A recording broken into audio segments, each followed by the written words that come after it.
मोर कवितार शीर्षक हेउची आउ एक सहर। अहरह बाजुथाए झड़र नागरा, अहरह बाजुथाए झड़र नागरा।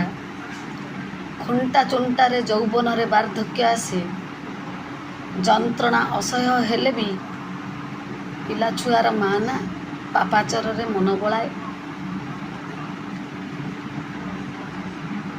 नारी चरित्र आज दांडरे पड़ी हाटरे गढ़े, नारी चरित्र आज दांडरे पड़ी हाटरे गढ़े। असह्य क्षुधा थाए स्वेच्छाचारी नारी ठारे, मिथ्या कुत्सारटना मेंचा मेंचा ईर्षारे छंदी होई जाए निरीह जीवन, छंदी होई जाए निरीह जीवन।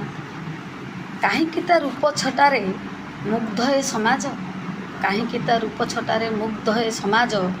मायाविनीर बाहुरे आत्मसंतोष लागे बोधे, जीवंत हुए अराजकता, जीवंत हुए ता अराजकता।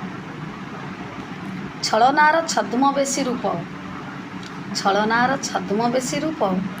अदरकारी मनीष जीवन, चारियाड़े विद्रोहर पहल अंधार, चारियाड़े विद्रोहर पहल अंधार। किए खोजे अपर्याप्त स्वार्थ, आउ किए हंतसंत हिंसार ज्वालारे, आउ किए हंतसंत ईर्षार ज्वालारे।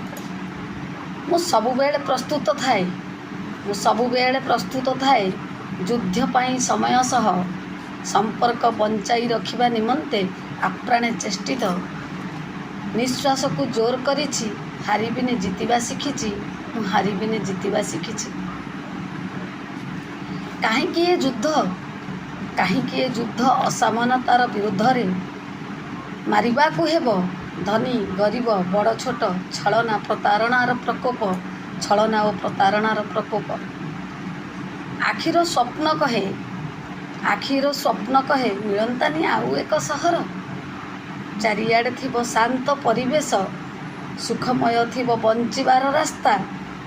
पवन रे भासी आसुथिबो प्रीतिर झंकार, पवन रे भासी आसुथिबो प्रीतिर झंकार। मिलंतानी आउ एक सहर, मते मिलंतानी आउ एक सहर।